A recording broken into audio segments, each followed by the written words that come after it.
The thing that you need most as somebody to teach is patience. You know the answers to things, but they don't. And you have to understand that in your own head, that the person you're speaking to doesn't necessarily understand what you're saying. I feel it's easier for somebody to understand what they're doing instead of trying to understand what I'm doing. So I just tell them what I'm looking for and make them do most of the hands-on work. And once they attempt to do it, I'll make corrections to what they're doing, and then they understand things a little bit better.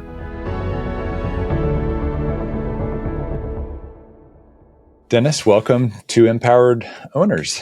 No, thank you. I appreciate it. Yeah, I really appreciate you coming on. I thought to kick us off, I thought I would throw out one word, and you tell me when I say one word, like what comes to mind.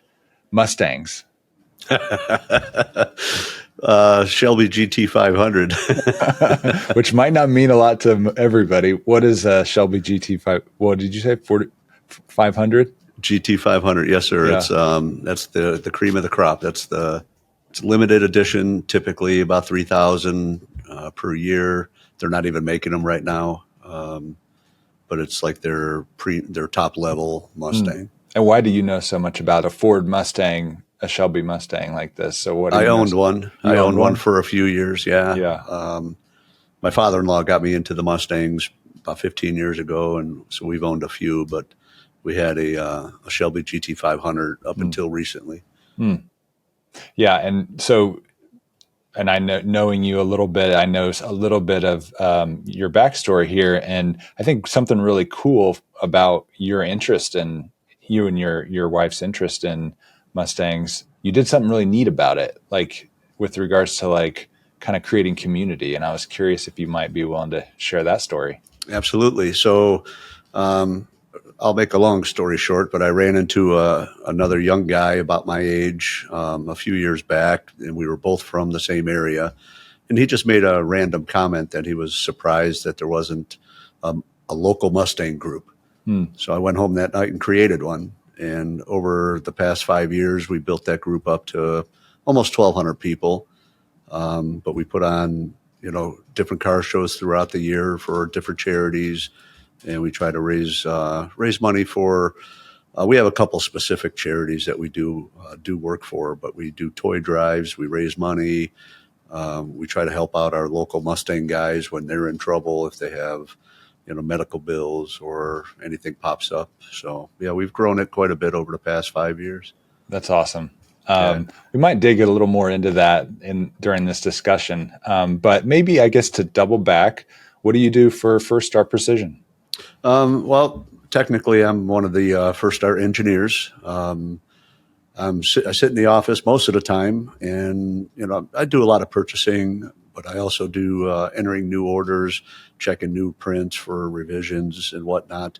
But I also brought in grinding, CNC grinding into Firstar Precision, along with the honing capabilities. And how did you, I guess, what is grinding? Well, cylindrical grinding is done on CNC cylindrical Studer machines. Put parts in between centers, hit a few buttons, and your grinding wheel will come in, remove the amount of stock required to make a good part, and give you a nice close tolerance part when it's all done. Grinding is typically used for close tolerance work on harder materials or materials that are more difficult to machine. So that's what the grinders kind of specialize in. And so for those that aren't super familiar with even, machining or CNC metalwork, like how many different types of services does Firstar provide, and grinding being one of them? And also, is grinding typically one of many, kinds of things that are different approaches that are used on a particular part, or is it commonly the only approach to, creating a part?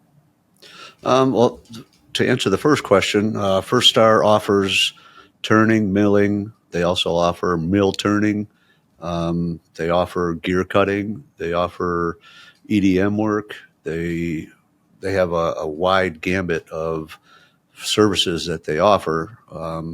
CNC grinding, as I was saying, it's kind of more for the close tolerance cylindrical work. But when you get outside of the cylindrical aspect of it, that's when some of the other machines, like their gear cutting and their EDM machines, come into play.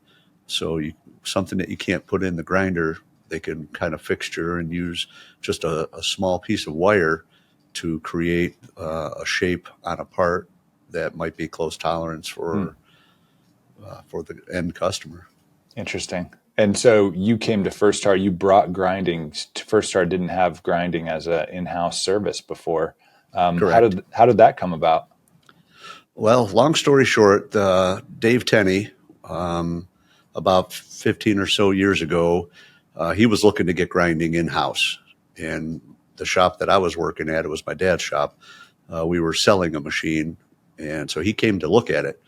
So he was interested in the machine, but he didn't want to pull the trigger. So we sold it. And right after we sold the machine, he says, well, how would you like to do some quoting for us? So we started quoting Firstar's work, and we got a lot of it. And so I started grinding parts for Firstar for, I don't know, about almost 15 years. Wow. And built a relationship with Dave Tenney and Jack West and Christy Villanueva. And, it just came to the point where it made sense. I was looking for a change, not necessarily in career, but I was looking for a change of scenery, something a little closer to home. My last shop was about 40 miles away, and Firstar is only 11. So, it, saves me a lot of time, a lot of money, and a lot of, mileage on my cars, So I approached Dave with an idea of, bringing grinding, to Firstar. He told me to find him a machine. So I did a little bit of searching. I found him the machine, and it needed a little bit of love. It was a little beat up and a little rough, but it's probably one of the best machines I've ever run as far as the tolerances it holds and the repeatability, and it's just a great machine. So they bought that machine, and then he kind of blindsided me and told me that he also bought a honing machine to go with it. So I wasn't looking forward to that. I do have some honing experience, but I've never considered myself a teacher of the hone. But they bought the machine, so I had an opportunity to teach somebody here how to do it, so I don't have to do it. Yeah. So before you joined Firstar, were you mostly spending your time in the shop and doing the grinding? Yeah, I ran the grinding department of a fairly good size machine shop. I ran their grinding department for a little over 11 years, but we had 5 CNC grinders, and we had a bunch of manual, like ID grinders, OD grinders, centerless machines, stuff like that. So I was in charge of that for quite a few years. We had about 8, 9 guys, depending on the time, but we did a lot of aerospace and some government work and very close tolerance. I guess 2 questions. So you've taught a lot of people to do grinding at this point, Yes, I sir. imagine. Yep. And you're in the office now, so clearly you've taught some folks at Firstar as well. What does it take to teach in the machining space, in the CNC machine world? Like, what makes that not easy? Because talent and helping people progress in any industry, but I know definitely in the CNC machining space, takes a lot of work to help people grow and develop. And what makes that so difficult? I think the thing that you need most as somebody to teach is patience. You know the answers to things, but they don't. And you have to understand that in your own head, that the person you're speaking to doesn't necessarily understand what you're saying. So you have to have patience with them and try to figure out maybe different ways of explaining or showing them different ways of doing things that might help them, understand something a little bit easier. So I would say that patience is probably the biggest attribute that you need in order to teach somebody this type of thing. How much of the teaching is actually like verbal versus showing, like them, hey, just watch me and watch what I'm about to do? I try to make most of it verbal, and make them do most of the hands-on work. I feel it's easier for somebody to understand what they're doing instead of trying to understand what I'm doing. So I just find it a little bit easier to tell them what I'm looking for. And if once they attempt to do it, I'll make corrections to what they're doing, and then they understand things a little bit better. So they kind of need that hands-on experience. Absolutely. And you're watching them, and that's a good way to do it. Interesting. Yes, sir. What about, have you had any excellent teachers in the past that you feel like you learned from? I had the best. I had my dad. Oh, okay. Tell me about that. So once I got out of the military back in '96, I started working for my dad. He owned a small machine shop. It was a grinding machine shop. He had one partner, and so he taught me everything that I knew at the time. And as I was progressing in my career, we started buying CNC machines, and our biggest customer at the time, they needed somebody to run in an air-conditioned environment. So they asked me if I would be willing to bring my machinery into their shop and start running their work inside their air-conditioned shop. When it's 120 degrees in my shop and it's 70 degrees in their shop, it was a no-brainer. So yeah, I started, working on CNCs at that point. And so yeah, my dad was my teacher, and it was great to have him give me the career that he had, while he was around. Was that something you were expecting to do once you came out of the military? No, I swore I would never do it. I had an experience with my dad when I was young. He kind of didn't take care of me the way he was supposed to, as far as he asked me to work for him, as a kid, and he was going to pay me, certain money. And at the end of the day, he didn't. So I kind of swore that I would never do it. But when I was looking to re-enlist into the military, my dad called me up and he said, "No," he says, "I want you home." He says, I want to have my relationship with you and my grandkids." So that's all it took for me. So it wasn't easy, going to work for him. He was a business owner, and he wasn't handing me anything. I had to earn it. So it was he was tough on me, but it made me who I am today, and I'm very thankful for everything that he did for me in that. That's awesome. How did he teach you? Like, was it the same method you use? Yep, absolutely. Yep. He would tell me what to do and kind of watch that I was on the right path. And then he would walk away and he would say, "Don't come to me with questions if you don't have answers." In other words, try to figure it out yourself. And if you have a question for me, I'd be more than happy to help you, but you have to tell me what you did to try to figure it out first. And he wouldn't just give me answers. How long does it take someone to learn grinding? So I learned on manual machines that were built in the mid 40s. And I think that was the best way for me to learn, because when you're doing manual work, you get a feel for things, and I did. I got a feel for things, and I was able to feel when I was pushing a part too hard, or I could hear things and see when a wheel was reacting differently than it should. So I knew that it might be time to dress the wheel out, stuff like that, where, that took me a long time. I mean, I would run jobs and get them done quick, and that's great. But, once you get familiar with how things actually work in the grinding world, how wheels react to different materials, different types of wheels, how they, just by the coarseness or abrasiveness of a wheel, how it's going to react on the material you're trying to grind, or how the tolerances or the micro finishes or the heat factors. And there's a lot going on there, but so it takes years to become proficient at it if you want to.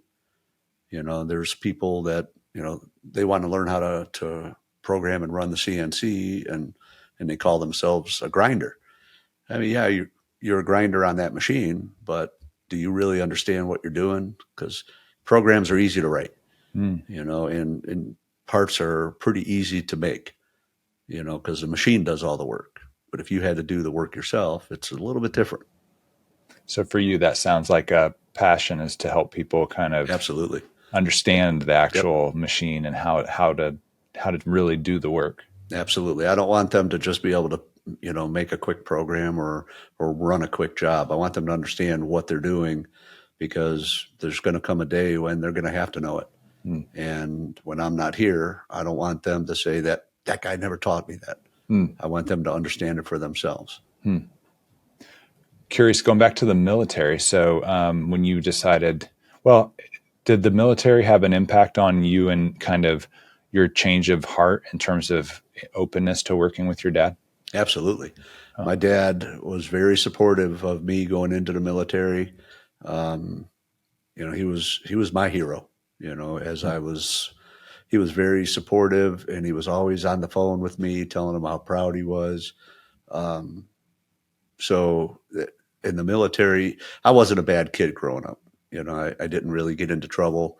But the Navy kind of made me even better.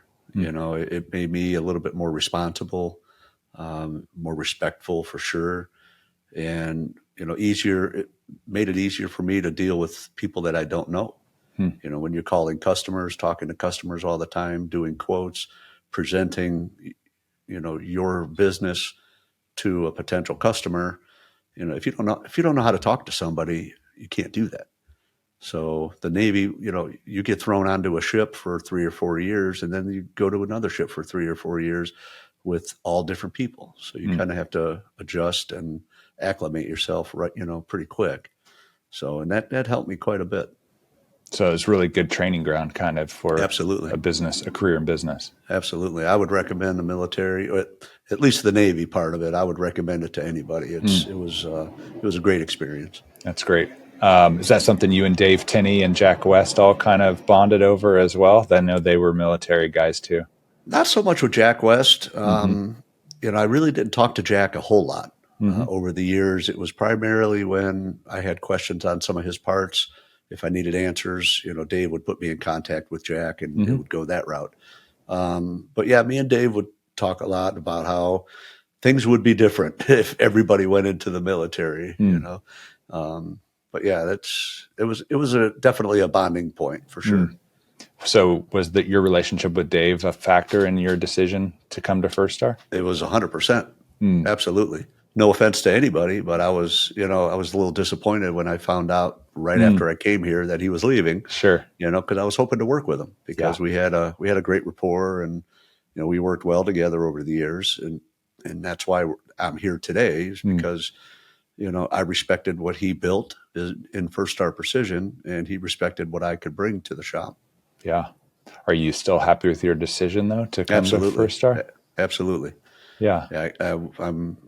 I couldn't have picked a better place to leave where I was going to come to, for sure. From your experience, how would you describe Firstar? The culture, the way it does business, like what's your experience been? The culture here it's awesome. It's pretty laid back as far as, people are, they talk to each other. You could be working next to somebody and just have a casual conversation with somebody. They don't necessarily make you wear uniforms. You come in, you do your job, and they try to keep it in a relaxing atmosphere. They don't want people dreading coming to work every morning. So they kind of keep it nice and relaxed as far as that goes. And that's my type of atmosphere. I like a more relaxed and less stuffy atmosphere for myself.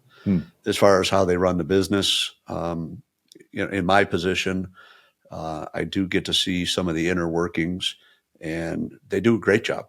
Some of the quoting processes that we go through, they've actually, asked my help to quote all the grinding work, and they've asked, just for maybe little tips of what I've done over the years. And I offer my little, opinions all the time, and they're receptive to it. So that's nice. Do you some people make a shift from being out in the plant hands-on to being in the office and absolutely love it, and some don't like it. And I'm curious, like, how have you felt about the transition to sitting in a chair all day? Physically, I don't love it. Yep. Because I do like, moving around and running a machine. It keeps you on your feet, and you're constantly busy.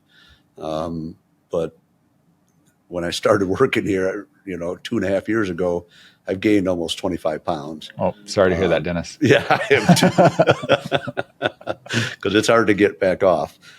But as far as, I love what I'm doing. And especially I'm in more of a hybrid role where I'm in the office, but I also am in charge of those machines. So I do get to move around the shop and interact with everybody. And so I love the hybrid role of it. You seem like someone who might like a wide variety of projects Absolutely. and things to work on, like solving puzzles and stuff. Yep. Absolutely. Something I'm curious about is, like, in what ways would you say the Navy has had an impact on you, like in other, like not just in terms of being more mature, more disciplined, like were there other more practical kind of things that it really brought to you that you've continued into, your work in Firstar and other companies? Actually, it really did give me a good sense of drive, I guess would be the best word. I've always been the guy that I wanted to do the best that I can, no matter what I'm doing. And in the military, they don't keep an eye on you all day long and watch how productive you are. So it's up to you to do your job and to be good at your job. And when somebody sets me free and says, go do your thing, I'm going to do the best that I can at it. If you don't mind me stepping aside for a quick story. Yeah. About 6 months before I was ready to get out, my father wanted me to get out. So my ship was underway and we were going on a small cruise, and they invited a tech rep to come on board to do some training on the Tomahawk weapon system that I was working on. So this guy would come in during the day and do all the training while we were underway. So one night I came into Combat Information Center at midnight to stand my 4-hour watch, and this guy was sitting in my chair. So I said, excuse me. I said, you're sitting in my chair. He says, no, I'm not. And I said, well, yes, sir. I said, that's where I'm sitting my next 4-hour watch. And he goes, no, you're not. I don't know who you are. And so I explained to him who I was, and he says, where have you been these last few days? And I said, well, sir, I said, I'm getting out of the military here in a few months. And they felt it was more of a waste of your time to try to train somebody who was not going to use that information further. So the guy asked me, he says, well, would you like to sit down and learn something? I said, absolutely. So I sat down with this guy from midnight till 4 o'clock in the morning. Wow. And at the end of that 4 hours, this guy handed me his business card and says, if you ever change your mind, you come work for me and I'll pay you big bucks. Wow. He says, you taught me more things than I taught you today. Wow. So he offered me a really good job. Obviously I turned it down to go work with my dad, but that's just how I am. I like to be good at what I do. I can't say I'm the best because there's many guys out there that are better than I am. But for what I do for this company, I'm the best. That's cool. So you mentioned that drive that it kind of, and was that there before the military, or did it really bring it out in you? Well, I think the military really brought it out in me. In high school, I really wasn't a good student, but I did work. I was always a busboy or working at an appliance store or whatever, because I always wanted that money. And then finally in the military, I realized, okay, the military doesn't pay you a whole lot, but if you drive yourself and be the best at something, then you can advance a little further, quicker, and then that's where the money starts kicking in. But I was only in for 6 years, and then when I got out, I figured, you know what? if I bust my hump now and be the best at what I can be here, I can go somewhere and say, you want my experience and my knowledge, you need to pay me more. So that was my drive was, the money and to be the best at what I do.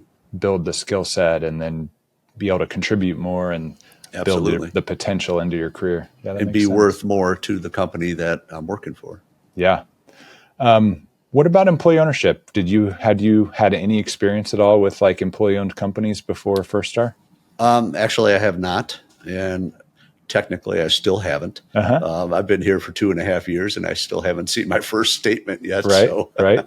That's on the way, right? I'm excited. Yeah, I'm excited to see that here in a few weeks. Yeah, yeah. Did you have, coming into it, any preconceptions about employee ownership or like what you expected Firstar to be like because of that?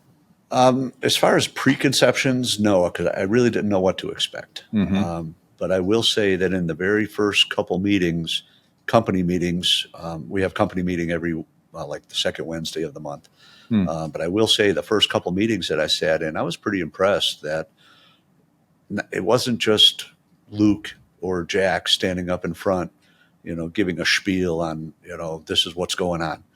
It was the whole group of guys out in the shop asking questions, the right questions, because they were concerned about, how we're doing as far as employee owners and how our share price is going to grow. And, they were concerned about scrap rate. They were concerned about, on-time deliveries, orders coming in, so it was actually pretty refreshing coming from the last place that I was at.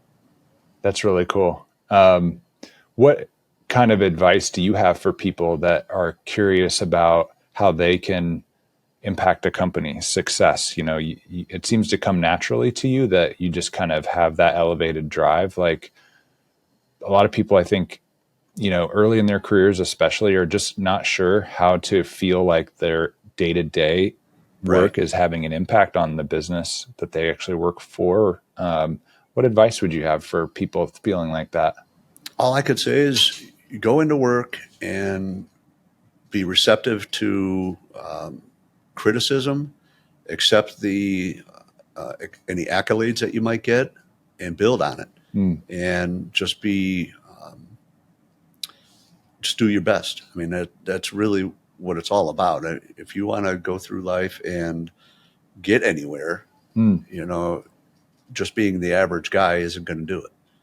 If you want to enjoy your life later, it's time to, as a young guy, that's the time to absorb as much as you can because it's going to help you out in the future more. That's great. I really was curious. That was a really interesting first answer or first word you used too, which was to accept criticism. And I actually think that's a really great insight in terms of can we learn if we're not kind of being, it's not being shared with us the ways we're, have an opportunity to improve. Absolutely. So is that something that you feel like kind of at times in your career that being able to take that feedback and that criticism was kind of important for your progression? Oh, absolutely. No doubt about it. I don't like doing something wrong. And I've made my share of plenty of times I've made my share of mistakes, but each one of those mistakes I learned from, and it's built me a better grinder and, a better employee overall. My dad always told me, he says, don't just learn from your mistakes, but learn from somebody else's also. So when you see somebody make a mistake, put that in your bank and remember it later.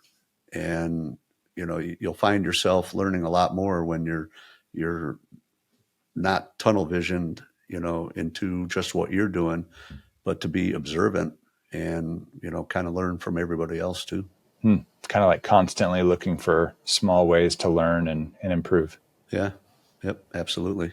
That's great. Thank you, Dennis. I actually, Absolutely. just to finish up our conversation, we've actually want to do a little fun segment just to get to know you a little better. And you being a Navy man, I imagine you've been all around the world to some degree. Yeah. Was curious if you might want to share your top 4 like ports or places you visited being in the Navy? Yeah, there's actually a few that I just absolutely loved, and there's a couple that might surprise people. So one of my top four I would say probably at the bottom of the list, would be Turkey. I've been to Izmir, Turkey a few times, but I absolutely loved it. It's not a country like ours. It's not all, clean and built up with all these high rise, buildings and all that. The culture over there is amazing. Mm. You'll just be walking down the street and some little kid will come running up to you and ask to shine your shoes for 5 cents. Mm. And then when he shines your shoes, then he tells you it's $1. Those experiences are pretty cool. So Turkey would be definitely one of those top four. Poland was another one. We went on a 4-month deployment up into the Baltic. Wow. And we went up to Poland, and me and some friends of mine, we took a train out a couple hours away from where our ship was docked. And we met some Polish sailors, and sailors do what sailors do. And they treated us to, one hell of an afternoon. Oh, wow. So I'll never forget that. That was pretty cool. That's fun. Sweden. I've been to Sweden a couple times. That was a great port. It was a beautiful country. But it was very surprising that, typically when a guy gets off his Navy ship after being underway for a while, the first thing they want to do is find a bar and start drinking. Well, me and a few of my buddies, we didn't like to do that right away. We would kind of search a little further away from the ship to find a bar. And then start drinking there where nobody else that we knew was. So we found this one place called the Los Locos in Sweden. And we walked in there, and everybody that worked there was from Detroit, Michigan. Oh, my gosh. So that was pretty funny. And then I'd say overall my top pick would have to be probably Denmark. Oh, wow. Our ship pulled into Denmark, and a few of my buddies and I, we started walking around in our dress uniforms, and we ended up going into this one little pub just to use the bathroom. And there was a guy sitting at the bar, and he turned around to us. Oh, you American sailors, we love Schwarzkopf. Come in, come sit by me and have a drink. Well, we ended up spending 4 days with this guy. Oh, wow. And he took us to his home, introduced us to his family, took us out for a dinner at a little microbrew. And the whole time, all this guy talked about was his boat and General Schwarzkopf. But his boat was his favorite thing in the world. So for 4 days, we listened to all these stories about his boat, listening to it with his wife. So finally, the last day before we left, he asked if we wanted to go see his boat. And everybody was like, absolutely, let's go. So we jump in this guy's car, and he takes us a few miles away from his house down to a beach. His boat was a little rowboat sitting upside down next to his little dock box. Oh, but his dock box, when you open it up, it was full of beer. So he was setting you up for that the whole time. Absolutely. Oh, my gosh. But that's probably my favorite memory of any of the ports that I went. That's phenomenal. Dennis, really appreciate your time and for coming on the podcast. I do think there were some awesome, gems of lessons in there about, learning and excellence and teaching and kind of leaning into trying to improve and grow as an employee. But obviously it's hard to beat Navy stories. So appreciate you sharing some of those as well. I do have one other quick story. Okay, great. Or just maybe just a plug. Sure. So just rewinding back to the car that I had.